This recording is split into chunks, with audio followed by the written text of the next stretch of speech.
Welcome to the Exit Rich podcast, where the leading authority on buying, selling, fixing, and growing companies, Michelle Seiler Tucker, is dedicated to helping you find the path to retire rich and move on to your next adventure by exiting your business for the desired dream price you deserve. Get ready to exit rich with your host, Michelle Seiler Tucker. I'm so excited for all of you to join us today as we have a really special guest. I know I say that every week, but today I really mean it. We have a great guest. I call her a rock star. So Anna David is one of the world's leading experts on how entrepreneurs, now this is kind of backwards from what I always believed, but how entrepreneurs can build a business from a book. Like I always say, have a business, then write your book. So we're really going to learn from her today. It's going to be so exciting. And she is a New York Times best-selling author of her very best book. And I love this title, Party Girl. Woohoo! Party Girl. And so she has since written 7 more books. She's also the founder of Legacy Launchpad Publishing. So I have a lot of listeners to want to write their very first book. So listen up, everyone. She's also like I said, the founder of Legacy Launchpad. She's a three-time TEDx speaker, and she's appeared on Good Morning America, Today's Show, The Talk, Hannity, Attack of the Show, Dr. Drew. Wow, I was excited to hear that. Red Eye, the CBS Morning Show, The Insider, and numerous other programs that she's been on, including Fox News, NBC, CBS, MTV, VH1, and one of my favorite. Anna has written for the New York Times, Time, Playboy, ladies and gentlemen, Vanity Fair, LA Times, Vice, Cosmo, People, Marie Claire, Redbook, Esquire, Self, Women's Health, BuzzFeed, Salon, and last but not least, the Huffington Post, and again, many others. She's also written about in such publications as Entrepreneur, Martha Stewart, Playboy, and Martha Stewart in the same paragraph is quite unusual. Magazine and Forbes. Her first novel, Party Girl, is in development right now, folks. And guess what I just heard? It's going to be filmed in New Orleans, where we are right now, New Orleans, Louisiana. So it's going to be filmed here in New Orleans. And she's also the member leader of Fast Company, Executive Board Books Author Club. Boy, has she done a lot. But wait, there's more.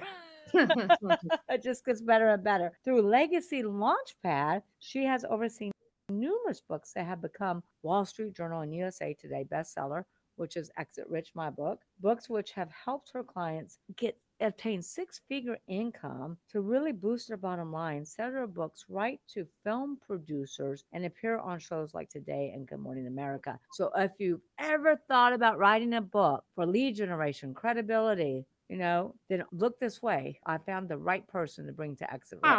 So welcome to the show, Anna David. We're so excited to have you here. Well, thank you so much for having me. And I feel like the most interesting thing you said is when you first started reading my bio and you said, I think we thought you had to build the business and then the book. It is definitely something that I struggle with a little bit because I sort of have 2 audiences. I have the people that my company helps, which are very successful entrepreneurs who have been spending decades in the trenches building their authority, but nobody knows who they are. And the book is going to be what introduces them to the world. And then I have people who just want to write a book and kind of dream of making money off of book sales. And they hate it when I tell them they won't make any money off of book sales. So even if you're just going to have a website that says, reach out to me for coaching, set up some business that can help you. But primarily my company serves 7-figure entrepreneurs, self-made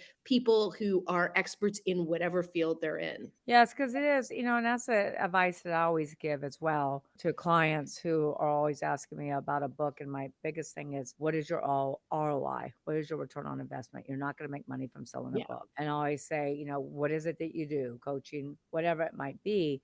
You really have to lead with your ROI when you start to write a book, in my opinion, if you want to make money from it. because the only people really making money off books are, 50 Shades of Grey, Yep. James, Harry Potter. James What's up? James Clear, Glennon Doyle, Yeah. E.L. James, it's 0.0001% of the population. And I'm a bit of a dream dasher because I'm constantly telling people, it's like, unlike, say, I don't drive by Cedars-Sinai Hospital and go, you know what? I should go in there and perform some surgery because people have always told me they think I'd be a really great surgeon. Yet everybody does that with books. Oh, everybody tells me what a great writer I am. I definitely have a story I should definitely write. And I think everybody may have a story, but not everybody should be writing their story. I couldn't agree 1,000%, and we're really going to jump in to Launchpad. But before we Yeah. do, Legacy Launchpad, I really want to dive into you. Yeah. I really want to know how Anna David has written for so many publications, has done so many things, has appeared in so many TV programs, etc. What were you like as a little girl? It's a great question. I was always like very fun loving. I have a lot of energy and always have, and was really ambitious. And I'm from Marin County, which you would think is the epicenter of ambition because it's so fancy. And it's not at all. It's made up of the laziest freaking people I have ever known. And I I'm sorry, I thought that was New Orleans. No, I'm just kidding. New No, Orleans but people. everybody I went to high school with is like, I don't know, I'll work in advertising, make enough money to buy a house in Marin. Their biggest aspiration was to be able to stay in their hometown. And I did not relate at all. But I was not a good student. I always thought I was like real. I've come from this family that was like, they were all about my brother. They thought my brother was so smart and made such a big deal about it. And so I just wanted to get out of there. I went to this super fun college called Trinity College in Hartford, Connecticut, which is actually considered a great school, but not by my family. So I'm always like, oh, I went to this horrible school. And I just had so much fun, retained absolutely nothing. Literally the last week of college, I look around and I realize I had 3 roommates. They all had plans. One's going into the Morgan Stanley trainee program. One's going to acting school. I had no plan. And I feel like I spent my entire 20s trying to sort of catch up to the fact that it was time to be an adult. I ended up going to rehab when I was 30. So now I've been sober. It'll be 24 years in November. And my life really began there. So let's talk about your New York Times bestseller, which, by the way, I love the name of your But book. that's not the New York Times Party. bestseller. I will sometimes allow people to think that. Party Girl is not. It was by some miracle I made it out of there. This book that I wrote for an actor. And Oh, I thought it was I Party know, and I Girl. could have let you get away with it because a lot of people say that and I don't correct them. But Which one was the it's called By bestseller? Some Miracle I Made It Out of There. We already have a Oh, okay. question. So by some miracle. So let's talk about your first book, because that was your first book, It right? was my first, and it was so special to me, and it's still the best thing I've ever written. And what happened was it was a total Cinderella story. I was writing for magazines. So how did you write for all those magazines? Back in the early 2000s, that was what I did for a living.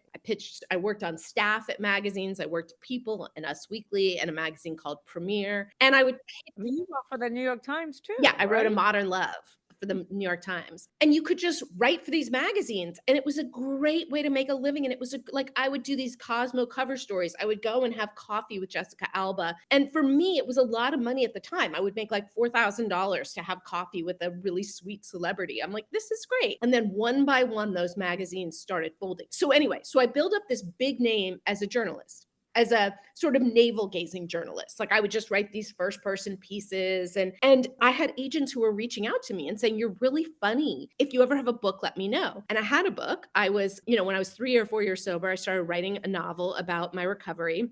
When you say sober, is that drugs or Both. alcohol? Both. So do they kind of go hand in hand? Yeah.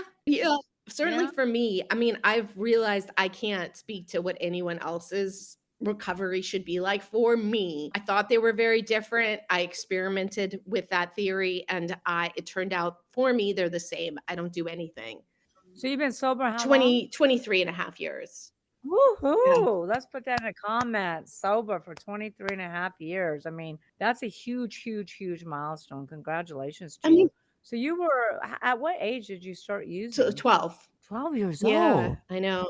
My gosh, was there something in your family life that triggered Oh, that? yeah. Yeah, my family, it's very, you can't really summarize it in a few words. There was a lot of there's alcoholism and mental illness in my family, and I was really like considered the black sheep. It was sort of every problem was like, oh, it's Anna, she's crazy, blah, blah, blah. And so I had no coping skills. I really only learned coping skills when I got sober. I went to rehab. I go to 12 step, and that's where I got reparented and I learned how to have a relationship, how to be an employee, how to be an employer, how to be a friend. I didn't know any of these things. Well, there's so much there to unpack, Anna, especially like when you say you started in a home at 12. Is that because people were using in your home? People were drinking in your home? Yeah. Because I grew up with a father who was an alcoholic, and my brother saw that. So he became an alcoholic, but nobody else in my family is. And so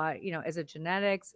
What is it? I And mean, what was it for you in your home? So my dad was always kind of getting DUIs and stuff, but nobody really talked about it. It was not obvious at all. I did not even realize until I got sober how much of a problem it was. I believe we're born with a genetic predisposition to alcoholism or addiction. I kind of use them synonymously. And what happens to us between the ages of 0 and 10 either exacerbates or diminishes that. And I know people whose parents were terrible alcoholics and they're not. And I know people whose parents were terrible alcoholics. They swore they would never drink and then they ended up drinking. For me, and it's annoying to hear this sometimes, I am so grateful for my path because I had to find my way to 12 step. I had to bottom out. I had to go, okay, I have no rules for living. Show me how to live. And I was taught the 12 steps and it just brings me freedom. And so the idea of the 12 steps is you don't like you do them, you sort of find a spiritual way of living and you don't want to drink or use. Being sober is not hard. The way I was living before, that was hard. This is That was comparatively hard. Yeah. easy. But I think, and the reason I'm really kind of digging into this is because there are so many people around the world, business owners too, that have addiction problems. And I find it's many times it does start early at home. And, it's like my brother was in and out of rehab for Yeah. years and years and years. And, now he's been sober for, I want to say 10, 12 years. But, it's such a difficult process. And it is a learned behavior, or it is predisposed, like you just said. So, how do you get to that point where you say, okay, enough is enough? I don't want to live this way anymore. It is harder to go through, being addicted with all the nightmares associated with that. But it's a huge conscious Hmm. decision. And, I've just experienced that with somebody who worked for me at one point in one of my companies where I still am trying to get that person to make a conscious decision, to get help. I mean, at the end of the day, you do say, why does this happen for me and not Yeah. to me? It's like Tony Robbins always says. So it was great that it happened for you because look what you have done with your Yeah. life. But there's so many other people who have been down your path, who traveled down your road, who have never gotten out and are still stuck Yeah, I mean, 99% of in people. addiction. I got so lucky. You can't force the willingness on anybody. I think that it's sort of like you get this tiny window where you're willing. And if some thought or some person can get in there in that window, your life can be saved. And I was so lucky. What was that for you? What was that breaking point for I you didn't wanna that finally live. I didn't wanna live. I had no friends, I had no job, I had no relationships, and the last place I wanted to go was rehab or 12 step, but I was out of options, and I thought, "I'm sure it'll be terrible, but I'm out of options." So and really from the beginning, it was amazing. It was people talking about solutions to problems I didn't know that I had until I heard people talking about them. It was where I learned like I'm a public speaker. I do TEDx talks, where I trained to do that in 12-step rooms because that's where I learned how to speak in front of people. That's how I did my media training. I was forced. Yeah, you can always turn a negative, take a negative and turn it into a Oh, yeah. positive, right, Oh, Anna? yeah. So that's how you learn to speak. Okay, go ahead. Yeah. So it's been, I always say it's the best employees are addicts and alcoholics because we have so much energy and we sort of have a tendency to beat ourselves up if we're not excelling. So, So how do you deal with well, I want to kind of go back a little bit because you said your breaking point it was you just didn't want mm, to live. And I've been around people who have gone to where they don't want to live and I've tried to take their own lives numerous times, and they're still addicted. They're still in that. So there's something in Anna David that makes her different, that makes her click. Because there's lots of people have had a horrible, horrible background. Some get stuck in the past and never move forward, and that's their baggage for life. And some just snap and say, "I don't want this in my life." Is there a common denominator there? I would Something you can put your finger No, on? I mean, I know hundreds, if not thousands of people just like me who got it and who stay sober and who live these amazing lives. And I know there are far more that don't. And I don't know. I mean, it's like if I could invent the solution, it's surrender. But how do you make somebody surrender? Exactly. That's the thing right there. Is how because there's so many people I would like to help. How do you make You someone can't. surrender? And you can't. They have to surrender themselves. They've had to have enough. Yep. And you got to the point where you've had enough.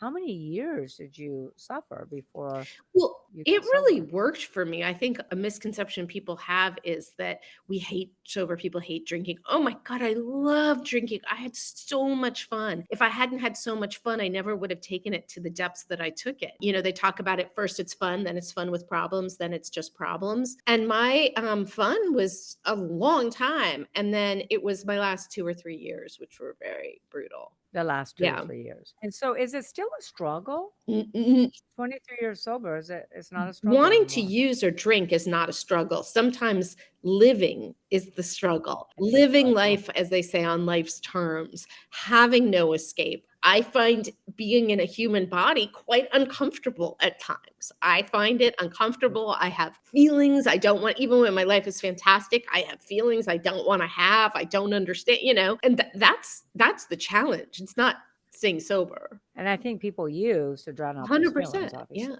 Yeah. So that was a great, great point. Tib says, congrats to you for being sober. And let me start going through a couple of these questions. I can get this thing to scroll. Hayden says, with the increase in admissions to recovery program amongst young people, what are some of the key factors driving this trend in your view?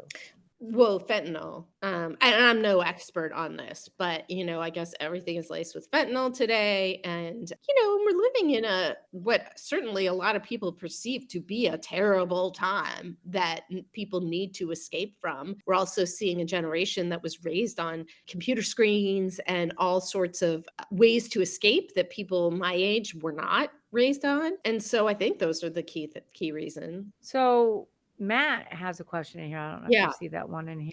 It says, can you explain why you believe using the label Addict, yeah. I believe it or was what addict? my TEDx talk was about. There was like a huge controversy in the last 5 years about how the word addict was pejorative. It was negative. It was like calling someone a bad name. And in fact, it was sort of established by some addiction bureau that you were supposed to say person suffering from substance abuse. And there's all these people who will say things like, I'm so and so and I'm in long term recovery. Addicts and alcoholics are the coolest, smartest, funniest, most ambitious, most, amazing people I know. So I don't consider it a negative thing. I consider it a positive thing if you're in recovery. If you're in recovery, yeah. Sometimes it gets to the point where you just can't keep somebody because they're so over the Yeah. top and they're a harm to other employees and to Yep. themselves. And driving to and from work. What practical advice can you give to college students with their own addiction or those of family members? You kind of have to, unfortunately, wait till the surrender point. There are all sorts of people who try to push surrender points on people, interventions or situations where, a parent can say, no one will give you any more money. No, you can't come live back home. But I hear stories where that works and stories where that doesn't work. So there's no formula. Yeah, it's tough. I mean, it's if it was an easy problem to be solved, it would have been solved Yeah. by now. So yeah, like Jacob says, adding on to what Matt just asked, what else needs to happen to fully minimize the root cause of addiction? I'm just not an expert on this. I used to sort of speak a lot about recovery and addiction. I talked about it on the Today Show. I talked about it on Fox News. It's not my focus anymore because I just don't feel all I have is personal experience. I don't feel qualified to really talk about it. And I don't have solutions beyond 12 step. But the biggest thing you would probably tell people, get yourself into a program, Yeah, but right? most people aren't willing to do that. They're not willing to No. do that. I agree. I mean, I've been through that situation with employees. Yeah. And so, and some friends. So I agree with that. What can we do? Is there anything that we can do if we see someone who we know is addicted, or somebody we're working with in the workforce that just gone beyond and we can't really retain them anymore because of the addiction, but we want to help them? Yeah, I mean, it's just the same thing that I've already said. I don't think you can force a surrender. You can let people know that you're not judging them. I think that a lot of people struggling perceive anybody who is not in the same position, like an addict or an alcoholic, they perceive it to be judgment. So they say, one addict or alcoholic talking to another can do the work of 20 years of therapy, because you actually, and that's why 12 step is so effective, in my opinion. Yeah. Well, look, I think you've already helped so many people. Hope so.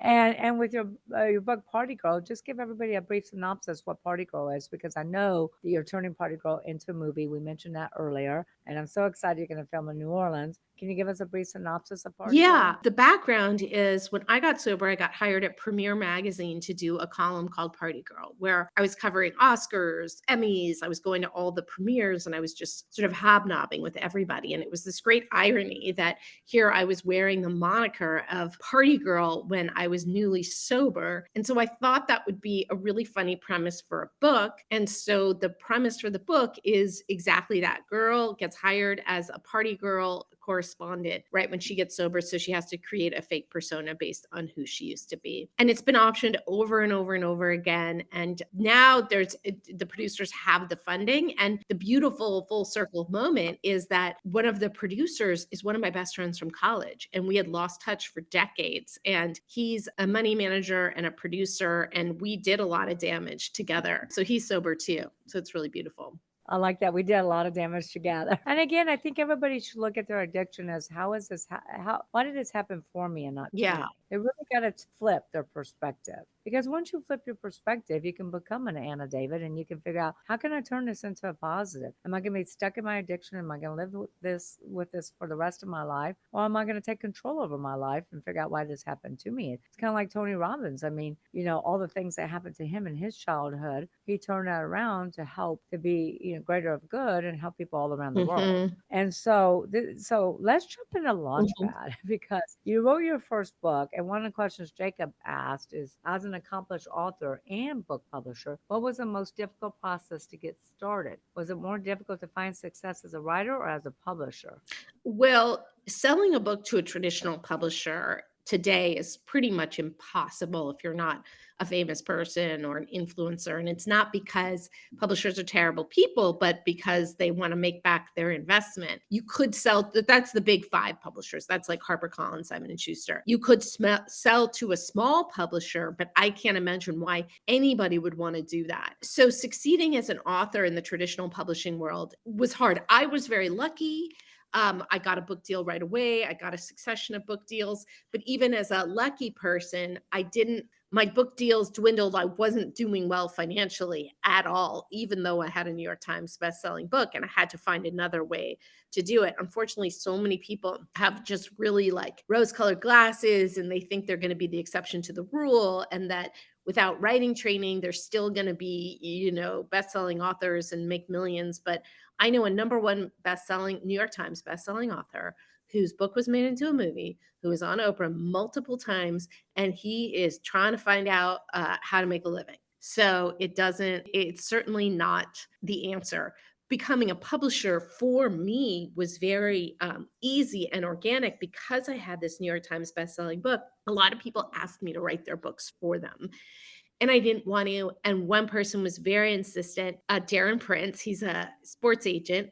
And I said, well, I could hire someone to write it. And he said, that's fine. As long as you're editing it, that's fine. And then I learned how to publish from there.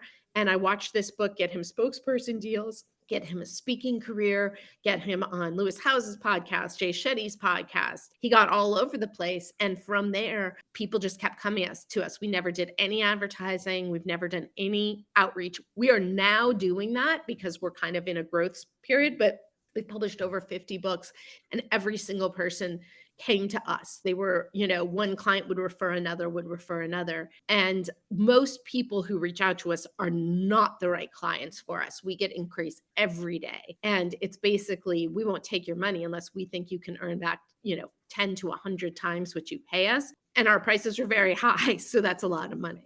Yeah, so there was a lot to unpack there that you said. And, you've published, I believe, over 50 books, Our right? company has, yeah. Your company, yeah, your company has published Legacy.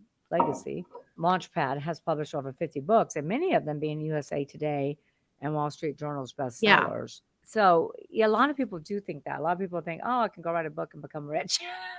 How many books are written every month? I don't Anna, do know you the remember? numbers because it would probably be too depressing, but I heard it's like 30,000, 30 to 50,000 every I'm a sure of book is it. published. It's probably But higher it's than hard to that. know what counts as a book. Someone could go today, write 2 pages, and upload that as a book. Well, I agree with that 1,000%. I have a friend of mine who's like, I wrote 100 books. And I'm like, yeah, your little books compared to my Yeah. books. Your little books are like 10 pages. I don't count that as a No. book at all. And so it's very difficult. You're not just going to get in there and make money. That's why it's so important to have the Yeah. ROI. But I would say, well, you and I had this conversation the other day when I'm like, oh my gosh, writing a book is like the best thing to ever really happen to a business owner. And, there are so many great benefits behind writing a book. And like she said, she doesn't take everybody. So you really have to know the ROI. And to me, you have to start with the end in mind when you decide to write a book. 100%. You have to decide, okay, what do I do? What's my objectives? What's my superpower? What's my objectives for the book? How can I make money? Yeah.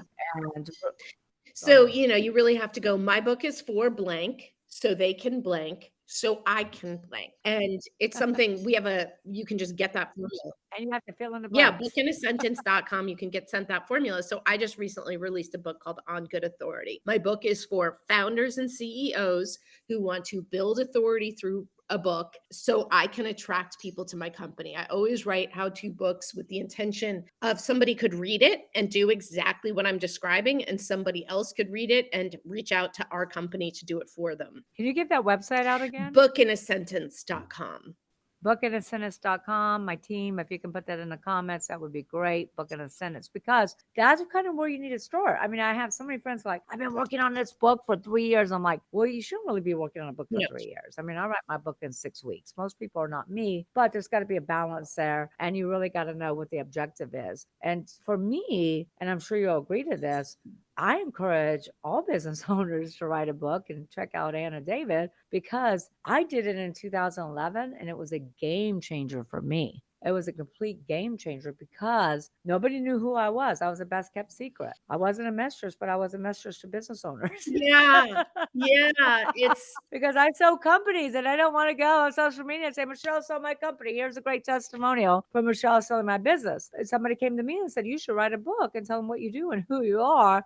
And oh my gosh, it was a huge lead gen. It was credibility. I was able to ROI within the first year. But I had a good plan, and I had somebody who kind of led me down that path.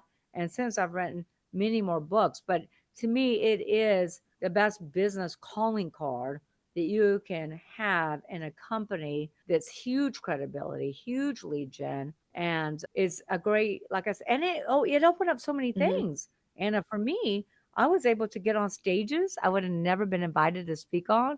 I was invited to different masterminds and different groups I would have never been invited to. It opened up different doors for attorneys and CPAs that send me clients that want to sell their company. And it got me so much exposure. It's exposure as a business owner. It's credibility, exposure, and lead gen are the 3 keys to success. Yeah, and it gives you all of them. If you put a lead magnet in your book, we'll put QR codes at the beginning of our book, so that you can lead people to your newsletter list and have something that enhances what your book is teaching them. For On Good Authority, we created calendar, authority building calendar, and email, and all of these things. And if you go to ongoodgifts.com, you can be sent all of those things. So On the gifts. ongoodgifts.com. ongoodgifts.com. Let's put that in the show notes too, please. ongoodgifts.com. Go there. All right, go ahead. So it gives you all of those things. And what's hard for me in my position is I'll talk to business owners who easily could afford to have the best people in the business create and publish their books. But they sort of have that ego of, well, I want to do it myself. And you could. I say to people, if you want to have the life experience of writing a book, absolutely, if that's your childhood dream. Otherwise, in the same way, I wouldn't try to work with clients to sell their companies because I don't have training in it. Why not outsource it if you can afford it to the best people? People who write all day, every day, and have for 20 years are going to do a much better job than somebody who has been doing something else. So my company does about half of our books are written by the clients, but honestly, those are the harder books for us to do because we have to go in, kind of take it apart and Frankenstein it back together. It's much easier to start from scratch than to put back together something that's broken. Yes, I like that comment. We had to Frankenstein it back together Yeah. again. And yeah, I tried the ghost, and it's whatever's best, I guess. But I tried the ghostwriter thing, and that did not work for me. And I think the reason it didn't work for me is they just didn't get my stories down. It's also about, you can't go to a lawyer and say, "Oh, all lawyers are bad," right? You can't say, "Oh, there's a cat. What's the cat's name?" Bernie. Bernie. All right. So you can't go to ghostwriter and say, "Oh, all ghostwriters No, are you bad." can't. You gotta get the right ghostwriter. You gotta have the right team. It didn't work for me, but I didn't have the right ghostwriter. Yeah. It is a much easier process too for a business owner to use a ghostwriter. Yeah, I mean, in the same way that anybody can say I'm an editor, anybody can say I'm a ghostwriter, and every single client that comes to us with their finished books said they're devastated when we say, this really needs work, because they go, well, I just paid somebody $10,000. And it's like, okay, cool. What best-selling books did they edit? What samples did they give you? And they said, no, nothing. They just said they were an editor. They said they were a ghostwriter. And you really have to do your due diligence, and you really have to, I say, work with snobs, because they're going to find the best people. And I don't see you as a snob. Oh, I am when it comes to writing. Oh, I am. Oh my God. Well, and you need to look at Anna's background. I just read this long bio about all the publications that she's wrote for and everything she's been featured in. And that's a huge case study, huge credibility right there for her. So you don't want to go to somebody who's never had a best-selling book before, Wall Street, USA Today, New York Times. To me, Amazon is not really in the same category. Everybody can go say they have an Amazon. Yeah. If you can't do Wall Street Journal, Amazon is the next best thing. Or USA Today. Or USA Today list is gone. It disbanded itself it at the did? end of 2022. It was just shocking. It was basically, publications are struggling to stay afloat, and I just don't think USA Today could afford to keep it going. It's very unfortunate because it was the the third most important list. So I do think Amazon #1 bestseller, if you can hit #1 in all your categories, that's a wonderful accomplishment. Yeah, I'm not saying it's bad or anything, but if Anna can get you to a Wall Street Journal, Better. that's even better. Yeah. I didn't know because Exit Rich, my book, made the USA Today, but that was at the end of 2020, I want to say. So in a way, that's amazing that it went away, because people can't do that anymore. So it makes it more special. Absolutely, 1,000%. So Hayden asked Anna, as a New York Times bestselling author and a founder of Legacy Launchpad Publishing, how have you managed to successfully transition from an author to an entrepreneur? Well, I will say being an author is a miserable profession, to the point that you really couldn't even call it a profession. Unless you're some of those authors you just mentioned earlier. Yeah. I mean, my clients are successful because they're entrepreneurs first and authors just to enhance their sort of entrepreneurial reputations. I will say, at the height of, if we're just going to talk money, at the height of my success as an author, I was making about 80 grand a year. And at the height of my success as a publisher, my company's made 7 figures. So it's a radical transformation. It's also, frankly, I don't know if it's a lot less work, but I have a team. And so I have so much support that I didn't have as an author. And building a team was really, really hard. I started with horrible people. I've been blessed with this one team member. I found him he had just graduated from college, and He applied to be my intern at a website I ran 10 years ago. And I have kept him close because he is just a genius. But everyone else, oh, we had employees who, tried to steal our secrets and start competing companies. And we just went through it. And now Oh, you gotta be kidding me. Employees would never do that. Look, I've had the same. Employees, can be the biggest challenge in they any really business. can. Right now, I have the best team, but I also know, you can't hold on to them forever. I hope I can, but I think in entrepreneurs only as good as their team. 1,000%. And some of the best team members come from interns. Yeah, I mean, I will say we had a big transformation. I think just mentally, I used to look at employees as, oh, they're doing me some favor. Would you please come work for me? And when I had this epiphany that being able to work from home as a writer and publisher is a gift. And we just found our amazing team members on Indeed. We're not using recruiters. We're just going there and really posting ads that are showing how amazing we are to work with. And what we're attracting is just the best people. Okay, great. And so Tib says, as an author, how have you adapted to the rise of social media, utilize it for promoting your books? Social media is wonderful to promote books. And more importantly, because if we're talking about the bottom line, to attract clients. I don't have a big LinkedIn following. If I post something on LinkedIn, it gets a little bit of traction, yet I've attracted $100,000 clients as a result of my LinkedIn. My first client, Darren, came to me because he was searching hashtags on Instagram. So you don't have to be, an influencer to use it well. I have a system that I teach in my course, Book to Business, which shows you how to take your book or your book in progress and post it.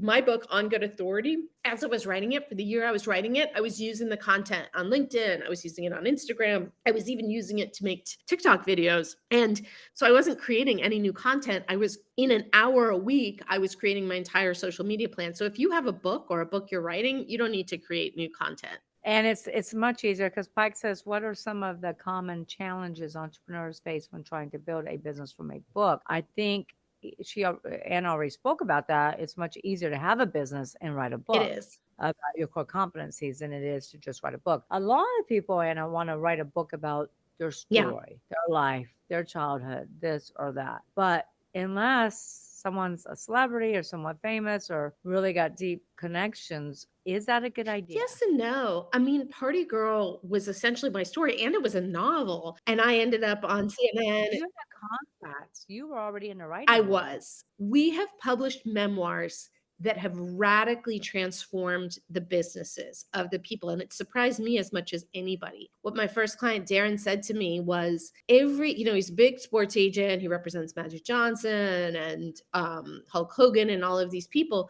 But he said when the book came out, everybody knew his personal story and his personal struggles. And so it made business negotiations into conversations with friends. And so his business quadrupled. So it's not always a direct route, but you can still absolutely benefit from a memoir. Yeah, 1,000%. But if you think you're going to write your story and make a lot of money off of it, it's not going to happen. Even a lot of times it's therapeutic and it's good to get that out there, but it might not be as successful as you think it's going. You're not going to make it on book sales. You're not. It's such a competitive landfill out there. And, with 30 to 50,000 books being published every year, I think that's even going to get more. I mean, what's your thoughts about AI, artificial intelligence, being able to just write books now for authors? Well, I think AI and specifically ChatGPT is amazing for doing research. It's amazing. If you want to use it as an author, go there, ask what are the most successful books about whatever your topic is. Then say, what are the negative Amazon reviews about that book say? Then you have this market research about what your audience wants and isn't getting. In terms of writing a book, I mean, the more everybody thinks they're an author, the more the truly excellent people are going to stand out. So I don't see it as any kind of threat, at least not yet. Do you see AI actually writing the book for somebody? I see AI writing not good books for people. Yeah.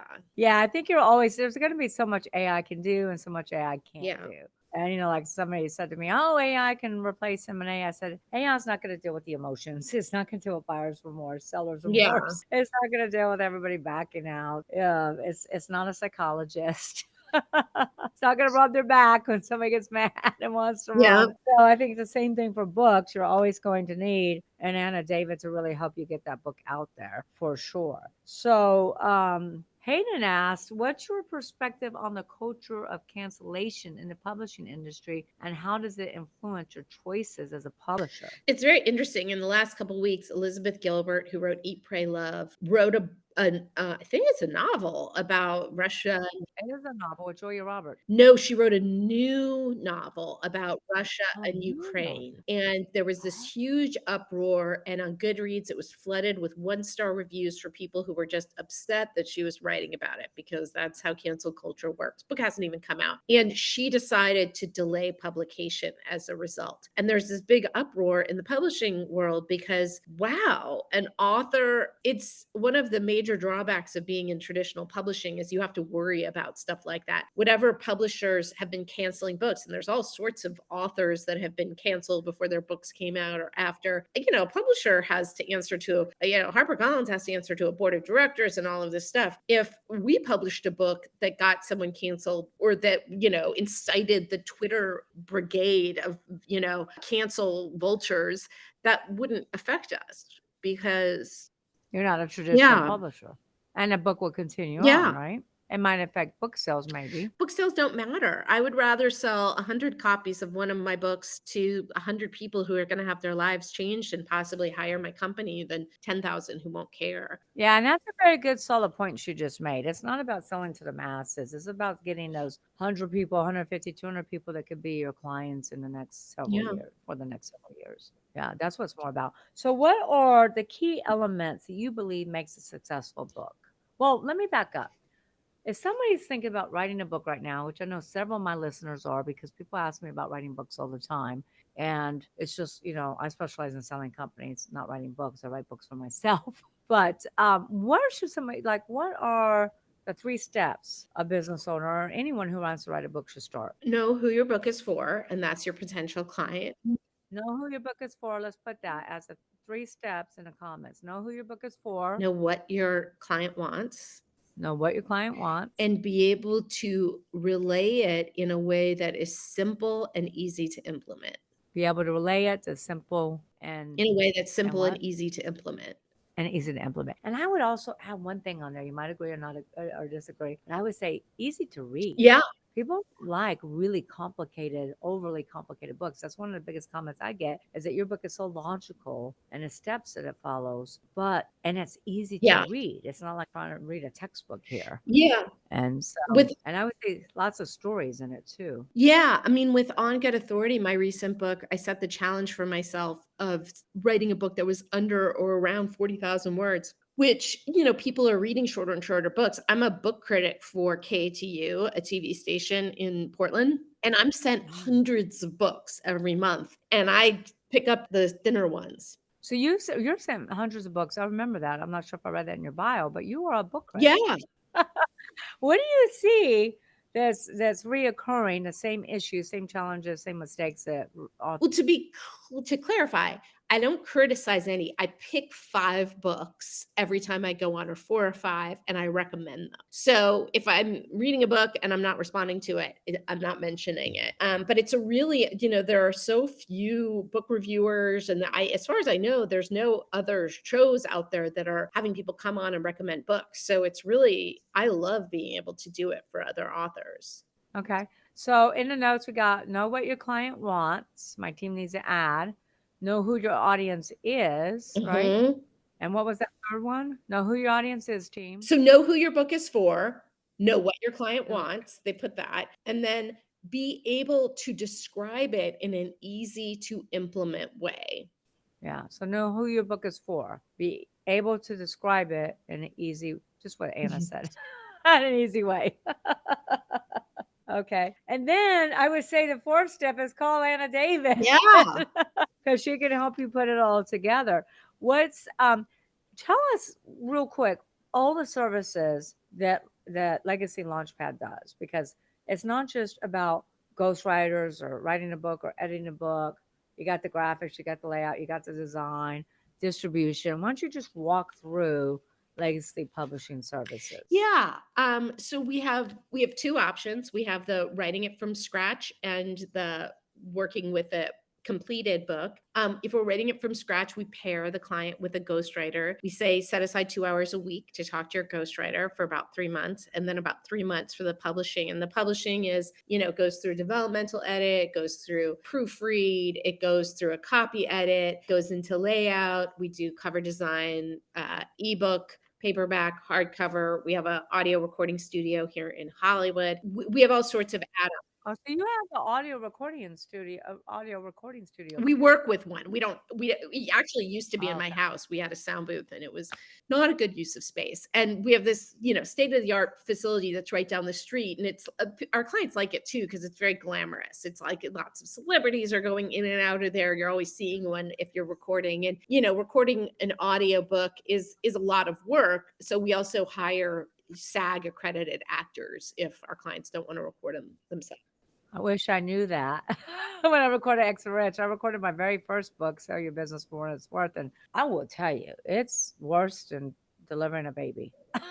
It's worse than labor. It is so painful. It's a painful You got to process. know what you're getting into. When I recorded It's Party Girl, amazing. it was exhausting. When I recorded On Good Authority, I went in knowing, and it was a lot more fun. It was a shorter book too. Yeah, well, I wasn't so I went in not knowing because nobody prepped me, and I was in physical pain. My back was killing me, and it was an emotional roller coaster. So I decided to hire Yeah. talent for Exit Yeah. Rich. Next time I'll come to Yeah. you for sure. How does Legacy Launchpad stand out from all the other, what do you call it? It's not traditional I kind of publishing. trade off. I was calling it hybrid publishing. Now I'm calling it It's hybrid, yeah. custom publishing, because hybrid a Okay. lot of times means a company that works with you and then splits the proceeds, and we don't. Our clients get 100%. I think what differentiates us is, as far as I know, I run the only company today where I'm a New York Times bestselling author of 8 books.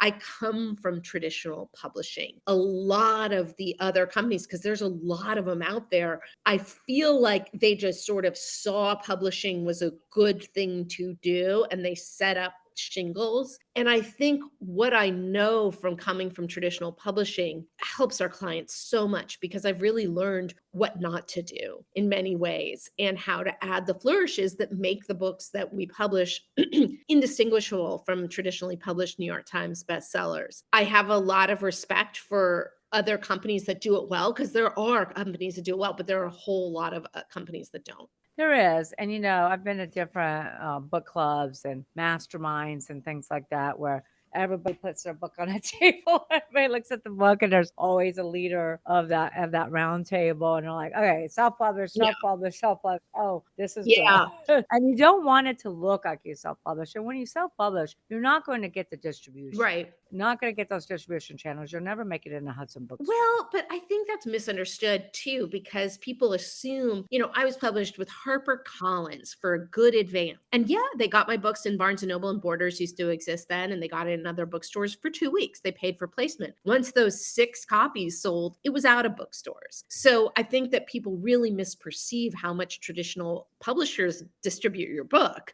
If you Well, no, I'm talking about the hybrid So approach. we have the ability not That's only to fine. distribute just as widely as a big publisher, but I'll tell you, I went into Barnes and Noble and I was just chatting with the guy that worked there. I had no intention of trying to hustle my book in there. And I started talking to him, and I said, "Oh, I'm an author." And he said, "Oh my God, do we publish your books?" And I said, "No. HarperCollins had told me long ago that Barnes and Noble didn't want my books anymore." And he said, "Really?" And he looked it up and he said, "I can order any of your books, except I can't order the HarperCollins books, because traditional publishers, the way they distribute is they make it so a bookstore can't return your books. And a bookstore doesn't want to order a book they can't return. So ironically, they couldn't order my traditionally published books, but could order any of my books that my company published." So So more the hybrid or the custom yeah, publishing yeah. approach. And that's a good point, because that's actually something I didn't know. And I've been, writing books since 2011. So that's a good point. I am with a hybrid as well. Next time I'm gonna work with Yeah. Anna.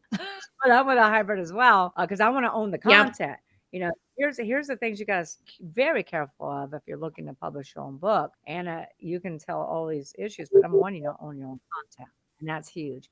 And number two, I didn't know that they won't keep your books because they don't want returns. They don't want returns. And I've explained this. I have a podcast on Good Authority, and I broke this down, how to get your book in a bookstore. I don't want to exaggerate. I tend to exaggerate. I've had dozens of people reach out to me and explain they went right in and did that. If you go in, especially if you live in a smaller town and you go in, you say, I'm a local author. This is my book. It would mean so much to me if you would consider selling it here. It depends on who you're talking to. But I was just happened to be talking to a bookstore manager. He said, we're going to order the book, come in next week and sign copies. And then he was very savvy. He said, take pictures of you in the bookstore holding your book, put it on social media. People will come in and buy them, and then we'll have to order more. Yeah, those are good points. And, I learned that too. I was walking through an airport. I can't remember where I was. I travel too much to remember. But anyway, it was an airport. I walked into the bookstore to Hudson and I said, hey, where's my books? I don't see them.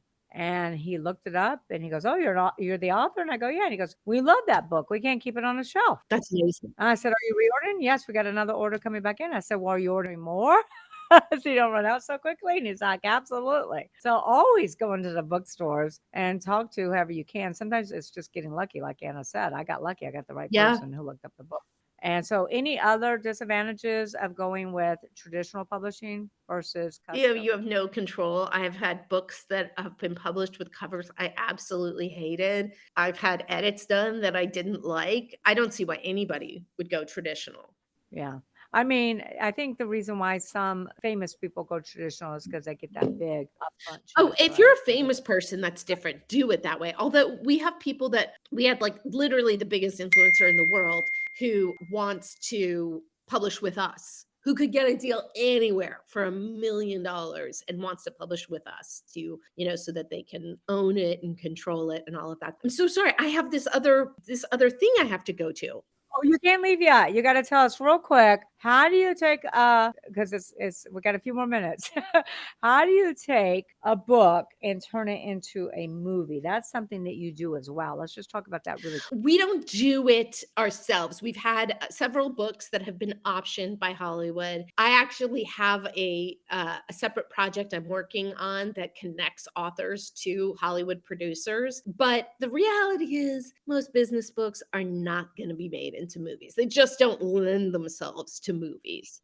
Most business books, but if you have a good life story, like say you started your $1 billion company out of a pickup truck, Yes. and you have a 5th grade education, then or you've done something very unique in the marketplace. Yeah. Right? It's difficult. It's as difficult, as competitive as writing books. The same thing is true with movies, right? Because you've struggled too yourself getting Party Girl. Oh, 100%. It's the hardest thing in the world. You really have to have everything lined up. But you're going to make my movie. Yeah. Right? Well, my boyfriend's a movie producer, so I've got some in-house support. All right. So you've been so great. You've dropped so many words of wisdom, golden nuggets here. Any last minute thoughts for our listeners? The best time to write a book was 10 years ago. The second best time is today. How can they find you? How can I connect with you? The best way is just go to legacylaunchpadpub.com. You can also sign up for weekly secrets from me, publishing secrets, by going to authoritysecrets.club. And authoritysecrets.club. Everybody put that in my notes, please, in the comments. And all of these links will be in our show notes. Amazing. And then, so what's next for you, Anna David? Well, as I told you the other day, my boyfriend and I have a surrogate who's expecting in a few weeks. So luckily I have this amazing team. So my company will probably do even better if I'm not as involved, who knows? And that's the plan. So we'll see. Wonderful. Little baby Benjamin. Yep. All right. I don't know if I was supposed to put that out there. Sure. I've announced it on social media. So yeah. All right. So you heard her. Best time was 10 years ago. Best time is now. What's the average time? What's the average life of a So it's usually a minimum if you're going to start 6 months from signing to release. Okay. Wonderful. Any other last No, that's it. All right. Thank you so much, Anna David, for being on the show. Exit Rich. Thank you all, to all of our listeners. This was great content. You're going to have to go back and listen to it because she dropped a lot of tips. a lot of golden nuggets, and it's like drinking through a fire hose. She speaks very quickly. So make sure you go to those links. Make sure you get in contact with her. Make sure you share this podcast with your circle of friends, with your circle of entrepreneurs. Share it, on social media. Share it with everybody you know. Get the word out there. Write your book. Have an ROI. Use Anna David. Use Legacy Launchpad. Thank you so much, Anna, for being a guest. Until we see you so much next week on another episode of Exit Rich. Have a great day, everyone. Bye. Thank you.